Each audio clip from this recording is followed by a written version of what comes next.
वजन, एक बदगुमानी और दूसरा ऐब ढूंढना, किसी के पीछे लग जाना कि ये गुनाह करेगा मैं इसे पकड़ूंगा।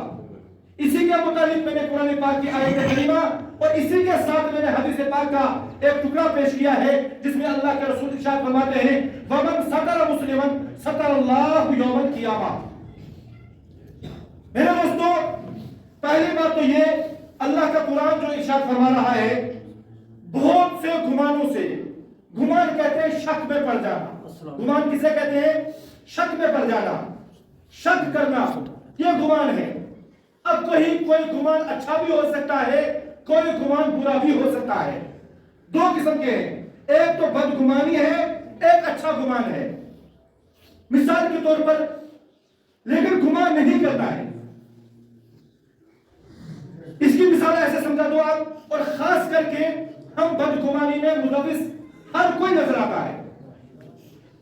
बदगुमानी कैसे? मिसाल के तौर पर एक आदमी ऐसे बैठा हुआ है कहीं किनारे पर, मैं अपने दिलो दिमाग में यह सोच रहा हूं कि फलानी आदमी फलानी जगह पर बैठा हुआ ये मेरे मुतालिक कुछ सोच रहा है, हालांकि वो अल्लाह का जिक्र कर रहा है, वो कुछ और कर रहा है, लेकिन मैं गुमान ये कर रहा हूं कि फलानी जगह पर एक आदमी बैठ करके मेरे खिलाफ कुछ प्लानिंग सोच रहा है। इसे बदगुमानी कहते हैं। तो मेरे दोस्तों, हजरत फुज़ैल बिन अय्याज़ रज़ियल्लाहु ताला एक बहुत बड़े पाए के बुजुर्ग हैं। अल्लाह के वलियों की लिस्ट में फुज़ैल बिन अय्याज़ का नाम आ रहा है। फुज़ैल बिन अय्याज़ एक मरतबा दरियाए दुजला के किनारे पर सफर में हैं। दरियाए दुजला पर क्या देखते हैं कि एक आदमी बैठा है, उसने एक औरत को अपनी गोद में उसका सर रखा हुआ बैठा हुआ उसे कुछ खिला रहा है। फुज़ैल बिन अय्याज़ ने जब देखा कि एक आदमी है एक औरत को अपनी गोद में कुछ खिला रहा है, फुज़ैल बिन अय्याज़ गुमान में आ गए और यह ख्याल किया कि कितना बदकार आदमी है, दरियाए दुजला में बैठ करके, दरियाए दुजला के किनारे में बैठ करके ये गैर औरत को कुछ खिला रहा है। माज़अल्लाह ये बदकारी कर रहे हैं। ये फुज़ैल बिन अय्याज़ की सोच है। लेकिन मेरे दोस्तों, इतने में क्या देखते हैं, उसी दरियाए दुजला में एक तरफ फुज़ैल बिन अय्याज़, एक तरफ क्या है, वो मर्द और वो औरत बैठी हुई एक दूसरे को खिला रहे हैं। मर्द उस औरत को खिला रहा है और बीच में से कश्ती आती है। कश्ती के अंदर 5 आदमी सवार हैं। किनारे पर पहुंचने से पहले पहले ही वो कश्ती डूब गई और पांचों के पांचों आदमी डूबने लगे।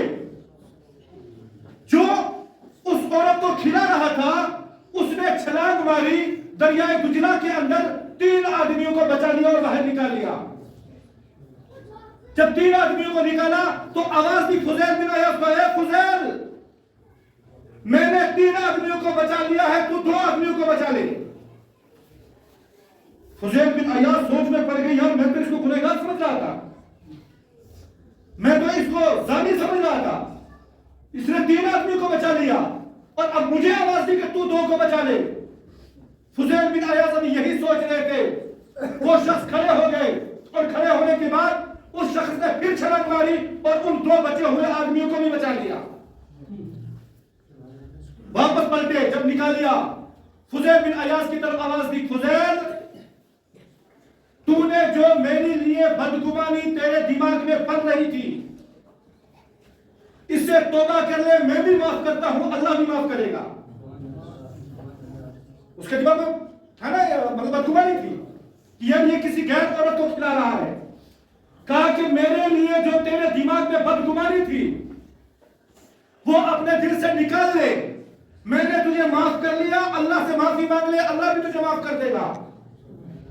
जो औरत मेरी गोद में सर रखे मेरे हाथ से खा रही थी वो कोई और औरत नहीं थी, मैं और मेरी माँ हज के लिए जा रहे थे, यहाँ पर थक गए और यहाँ पर बैठ करके मैं अपने हाथों से अपनी माँ को खिला रहा था।